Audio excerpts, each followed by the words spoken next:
Korea. How worried should we be then when we see these pictures? Well, I think the North Koreans have essentially followed through with their promise to continue processing plutonium, which is weapons grade, and therefore to continue their nuclear program.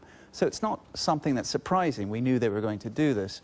But the problem is it does put the pressure on Washington and other regional states to do something about it. Are they going to continue the six-party talks, the negotiations, or are they going to sit back and hope that economic pressure will do its work on the North? It feels like quite genuine leverage, though. It really does feel like it could give urgency to the situation. Yeah, the report that came out indicated that it might be some years before they're actually able to make weapons, maybe 2.5 to 3 years.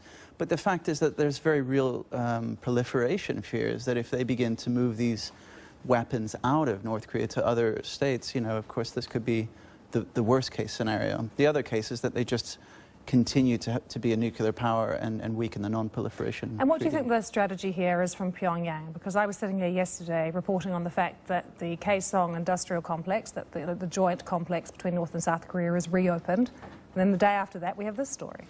Well, it's the usual diplomacy with North Korea. It's a kind of constantly keep the other side guessing, I imagine. In this case, they're feeling the economic pressure. The Chinese vice president just came back in July, and following his visit to Pyongyang, it was revealed that trade had fallen between China and North Korea by 13.6%, a lot of that being crude oil and energy. So they're feeling the pinch, they're feeling the results of the UN sanctions.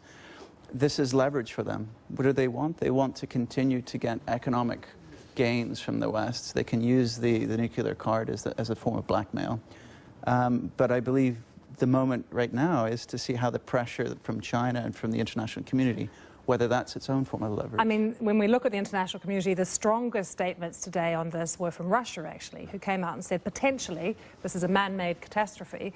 But could it be Russia now, who it seems on other stories also has quite a bit of leverage, that it could be Russia who could step in now?